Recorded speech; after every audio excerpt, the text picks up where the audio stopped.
సమస్త ప్రజానికానికి నమస్కారం. సమాజస్వరానికి స్వాగతం. నేను మీ రామస్వామి. నేను మీ జర్నలిస్ట్ రమేష్. రెండు తెలుగు రాష్ట్రాల్లో హాట్ టాపిక్ గా మారింది. అది ఒక భయంకరమైన యాప్. యువతని అట్రాక్ట్ చేస్తుంది, తల్లిదండ్రులకి భయపెడుతుంది. అదే బెట్టింగ్ యాప్. బెట్టింగ్ యాప్ల కేసు రానా, ప్రకాష్ రాజ్, విజయ్ దేవరకొండకు నోటీసులు. ఒకప్పుడు ఈ బెట్టింగ్ యాప్ లేకుండే గత మూడు సంవత్సరాలుగా ఈ బెట్టింగ్ యాప్ల వ్యవహారం నడుస్తుంది. అయితే ఈ బెట్టింగ్ వ్యవహారంతో మళ్ళీ తెర మీదకి రావడం జరిగింది ఈరోజు. అయితే వీళ్ళు రానా, ప్రకాష్ రాజ్, విజయ్ దేవరకొండ, మంచు లక్ష్మి వీళ్ళందరూ కూడా చాలా మంచి సినిమాలు తీశారు, సబ్జెక్ట్ ఉన్న సినిమాలు తీశారు.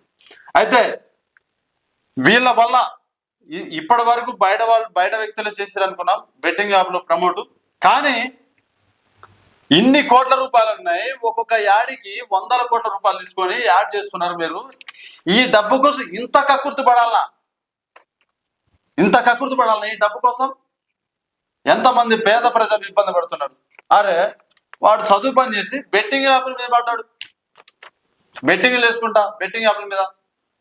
ఎంతో మంది ఈ బెట్టింగ్ యాప్లలో బాగా ఇబ్బంది పడినది యువత బెట్టింగ్ యాప్లకు పోయిపోయి ఆత్మహత్యలు చేసుకొని ఈ ఆత్మహత్యల కారణం మొత్తం కూడా ఈ సినీ ప్రముఖులే.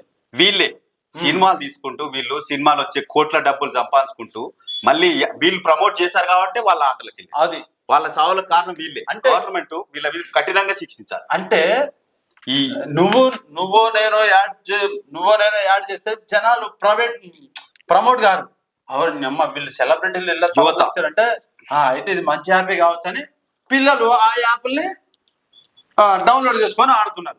అయితే రానా, ప్రకాష్ రాజ్, విజయ్ దేవరకొండకు నోటీసులు. వీళ్ళే కాదు ఇంకా ఉన్నారు, ఇంకా యూట్యూబర్స్ కూడా ఉన్నారు.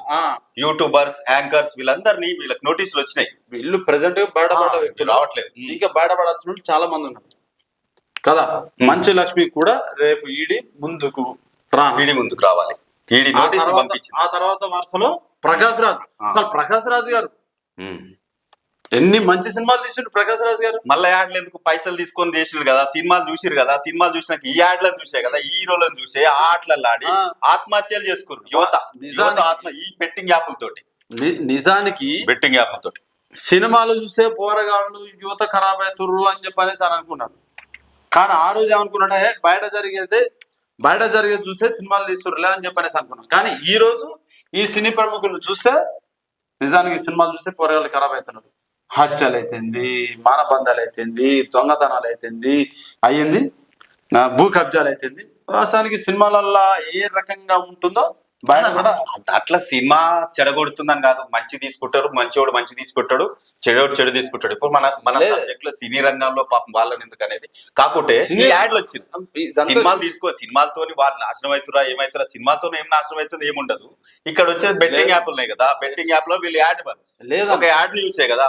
కోల్గేట్ యాడ్ వస్తే సచిన్ టెండూల్కర్ కోల్గేట్ తోమితే కోల్గేటే కొంటాడు, బూస్ట్ తీసుకుంటే బూస్టే బూస్ట్ తీసుకుంటాడు. నా టెండూల్కర్ నా ఫ్యాన్, బూస్ట్ తాగుతున్నాడు కాబట్టి పొద్దున్న స్టాప్కి వెళ్ళి బూస్టే తెచ్చుకుంటాడు. అయితే వాళ్ళకి డబ్బులు వాళ్ళకి వస్తున్నాయి కదా. సినిమాలు చూసి ఖరాబ్ కావట్లేదు అనుకుంటారా మీరు? లేదు. మరి సినిమాలో ఉన్న ఎక్స్పోజింగ్ చూసే బయట వాళ్ళు ఎక్స్పోజింగ్ ఇచ్చేది. వాళ్ళు ఏమని చెప్పలేబ్బా, చెప్పలేదు. వాళ్ళు నేను రమ్మని కూడా చెప్పలేదు. నువ్వే పైసలు పట్టుకొని పోయి కొంటున్నావు. సబ్జెక్ట్ ఉన్న సినిమాలు కొన్ని మంచి సినిమాలు ఉన్నాయి. అవన్నీ సబ్జెక్ట్ ఉన్న సినిమాలు ప్రజలకి సమాజానికి పనికొచ్చే సినిమాలు కొన్ని ఉన్నాయి. అన్ని ఉంటాయి, అన్ని సమాజానికి పనికొచ్చే సినిమాలు. ఓకే. బెట్టింగ్ యాప్ల కేసు రానా, ప్రకాష్ రాజ్, విజయ్ దేవరకొండకు నోటీసులు. మంచు లక్ష్మి కూడా రేపు ఈడీ ముందుకు రానా.